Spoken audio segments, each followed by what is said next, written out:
We do allow for questions following the sermon on Sunday morning.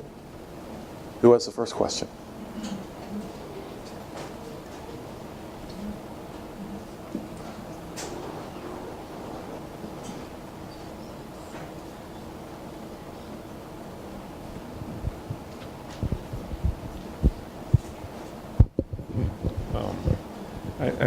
I believe that I heard this correctly, but and that's why I'm asking this question. Sure. In John 10:10, Yeah. I am come that they might have life and they might have it more abundantly. You know, that is a verse that gets abused quite a bit. But the context of that, how would you describe what that means to you? Sure. And to us? Sure. Yeah, seems to be somewhat of a contrast. Where's the abundant life? Where's Paul's abundant life? I'm going to answer that. I'm going to answer that through the life of one of my heroes, Samuel Rutherford, who himself took a beating. If you ever really want to read some really encouraging material, you can read his letters to people who had suffered, maybe lost a relative or loved one or whatever. This is the key that's missed. Samuel Rutherford once made this statement. He said this. He said, if I get to heaven, he said, I want to see Christ. That's who I want to see. It's Christ. And if you read the Puritan writings, as I know many of you have, they were always talking about Christ, how much they loved Christ, what a wonderful king, what a wonderful Savior he was. They were always talking about that. I will tell you right now, I'm off on a tangent, I'll get back to it. I will tell you there are times when I read Puritan writings and I'm like, am I in love with the same Christ they're in love with, the way they talk about him? It's very convicting. This is what he said. He said, if I get to heaven and Christ isn't there, I don't want to be there. He said, if I find out he's in hell, then I want to be in hell with him. When we talk about abundant life, we have to know that if we have Christ, we have the abundant life, no matter what's going on outside. And that's why Paul could say with all his pain, for me to live is Christ, to die is even better. And what he's saying right there is, look, and that's in Philippians.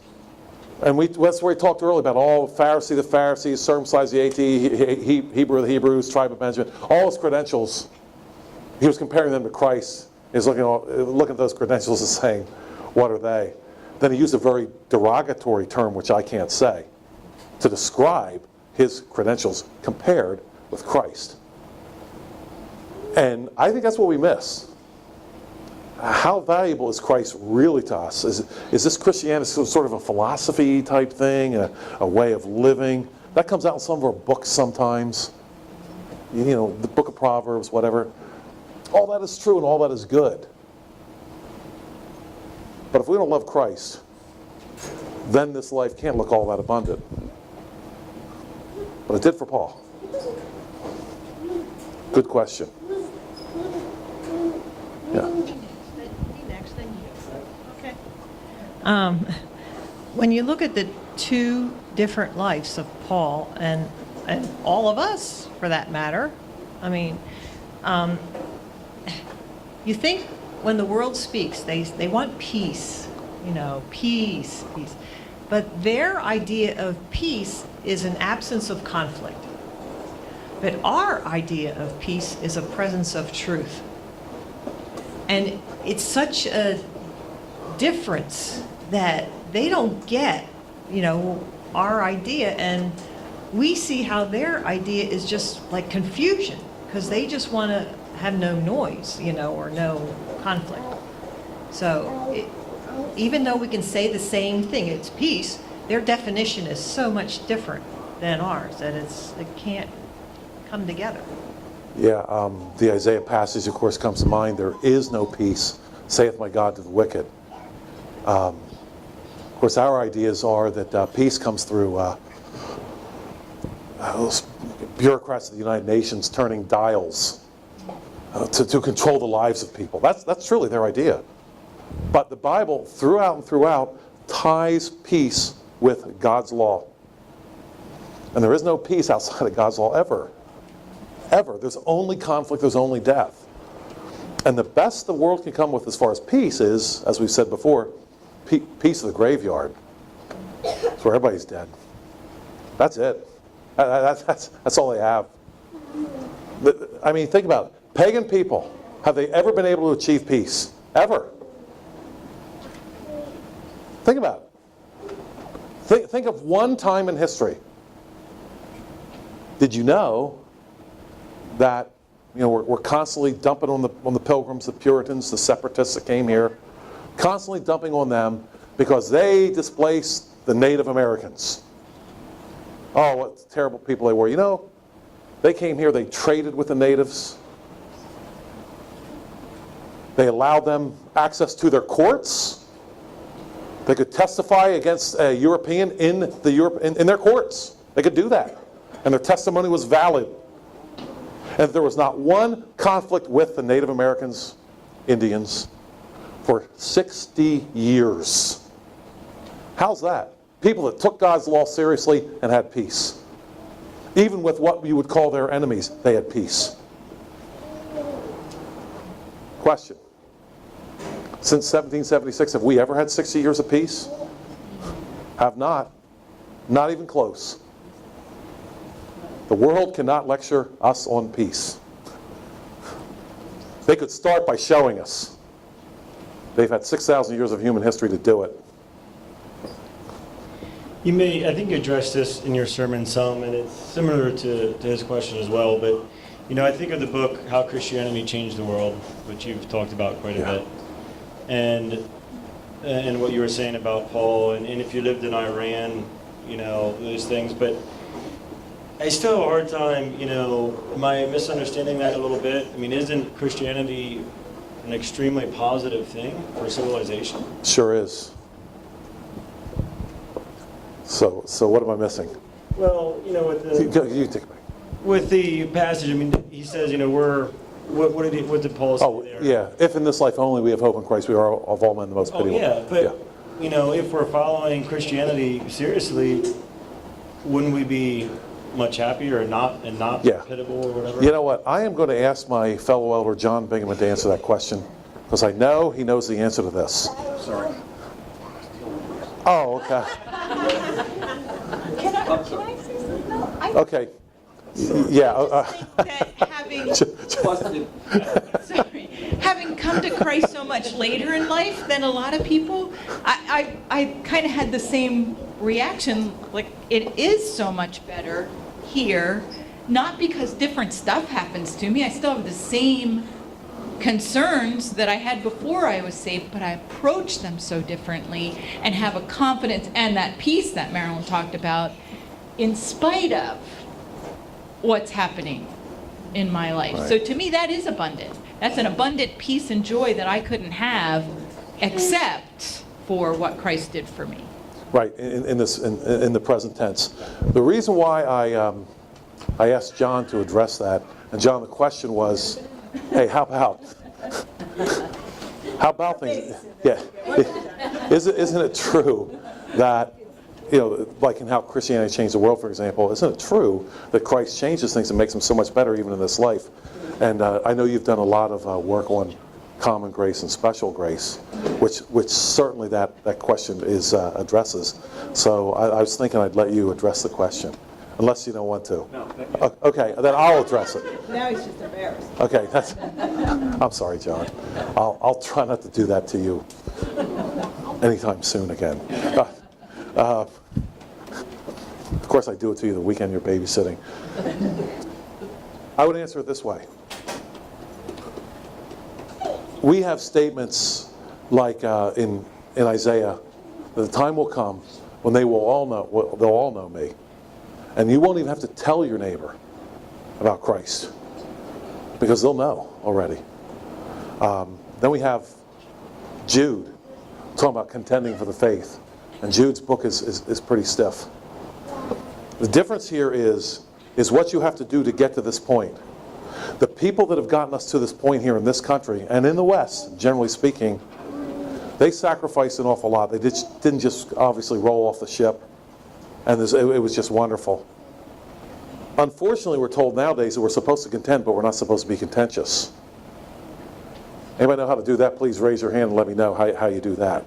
Let's contend, but let's not be contentious. Here's the point of that. The difference between God's grace that flows out to our neighbors being common grace, if you will, He sends the rain, that sort of a thing, and the more people that have experienced His grace, especially over time, there's our postmillennial doctrine coming on here, there's just more and more grace that just gets spread out all over the place. So we see that the grace of God goes to our neighbors and to everyone else over time as we enjoy and apply that grace. But in the places where there aren't people that apply His grace, we don't see His common grace. We have situations where you don't have a refrigerator. You have to go every day to the market or whatever. It takes your time is really challenged that way because you have to go every day, make the same trip rather than once a week like we do. So yes, there will come a time when you won't have to tell your neighbor about Christ because they'll know. But until we get there, there's going to be a lot of challenges for a lot of people. So what will we say at that time when we're preaching this verse, later on down the road? What will we say? Well, we say that when Paul was talking, yeah, he was having a miserable time, but because of the sacrifices that he's made and the sacrifices that have been made for us, we do now enjoy the fruits of that labor in time and in history. Hopefully that helps. Yeah. This is kind of on the same line. My life really became more abundant when I became a Christian because God kept bringing all these things to me to do. And so, my life is not boring. And I just wish everybody could do that. Yeah. Yeah, and what you're bringing up here is the importance of speaking to the society through the Scriptures. It just has to be done. Because if grace starts and stops with me, how will I ever be able to help my neighbor? I mean, think, my friends, of the people that loved you before you were even born. Did any of you help clear the land out here? Any of you help drive back the wild animals, build the roads, lay the pipe for the sewage especially? Yeah, that's pretty big. You read about the outhouses in Scotland, sometimes a mile away. I mean, people loved you before you were even born. They didn't even know you. And this is what we talk about when we say that God's Word, His law word, speaks to society. Because if we can love our neighbor as ourselves, at that moment, we are making our neighbor's lives better. Think about it, right? If we love our neighbor, we've made their life better at that point. Which Paul did for many people, and many people have done for us. So when we have that mass of common grace, where we have a mass of people loving their neighbor, loving God and their neighbor, then we can see the fruits of God's goodness and righteousness in our lives right now. But where that has not yet happened, you don't see it. I hope I'm making this clear. I hope I am. The more grace you have, the more grace you have. Right? And it flows out to everybody. It flows out to your neighbors who love Christ, and it even flows out to your neighbors who hate Christ. Question over here. Oh, I'm sorry. You got one here first. And then we'll get over here. Did I see you raise your hand? I did. Oh, okay. I'm answered it already? Oh, good. For once I've answered a question rather than raised another one. Right here. Sorry. I don't know, just to the whole, question of how God's grace applies to society when, other parts of Scripture talk about us, being persecuted and such. It's like, I don't know, like here where we are in the U.S., right? We've already had that influx of grace, like what you're talking about, and yet my experience has been, if you let it slip even for a moment, then the wicked rise up again, and you're going to get persecuted again. And it's like I don't think even. I just don't think that there's ever going to be a point in time when we can't be vigilant, and when like even small ways we're not going to be persecuted by the wicked. But like you said, we've just had so much grace in this country that it hasn't had to be viewed. But like if you actually stand up, and like we're talking about with abolition, right? If you actually stand up and try to love your neighbor, then in any place, I mean, narrow is the way. There's only a few people who are actually genuinely saved, and you're always going to be persecuted when you make that stand. Until, of course, what you're saying, until you have enough Christians in a nation. So, I don't know. I don't think I really added much to that, but it's just what I was. I'll add a little to that. First of all, we absolutely always have to be vigilant. We've mentioned before that archaeologists are really surprised at the time of David and Solomon that the people did not have doors on their houses. They don't see hinges on their houses because they were so confident that no one would come in and break in that they didn't need a lock. They didn't even need a door. It is said that during the time of King Alfred, the same thing happened. Alfred was a man who loved God's law. Certainly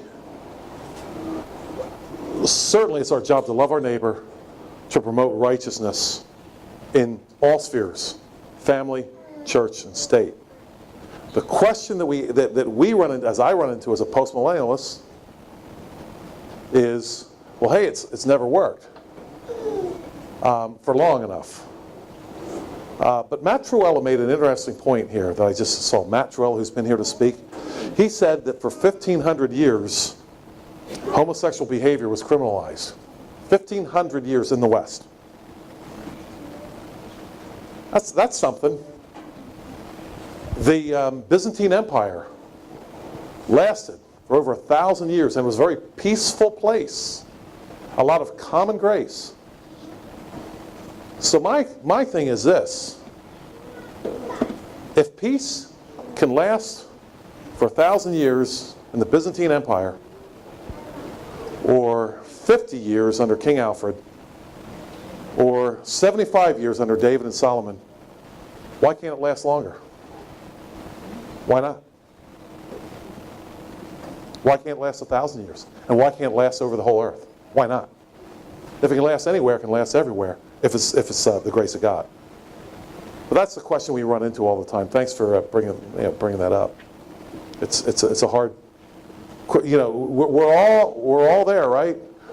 It's getting worse and worse, and we're just going to be persecuted. Just get used to it. Drag out your stiff upper lip.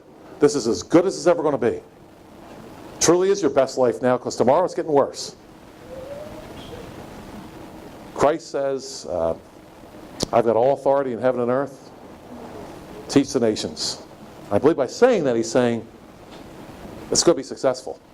And see, that's, I think, the difference between us most of the time. Thanks for bringing it up anyway. Difference is that most Christians would say, yeah, we're supposed to go out and teach the nations. The difference is whether or not it's going to be successful. That's where the dividing line is, right there. I think the only way it would be successful is if you have men who are being vigilant. Like we're talking about 1,500 years of homosexual behavior that's an awesome success. But like in the last several hundred years, Matt Truella makes a point about pietism and how like Christianity has simply, because of ideas that we've accepted and embraced, we've decided to retreat from the culture.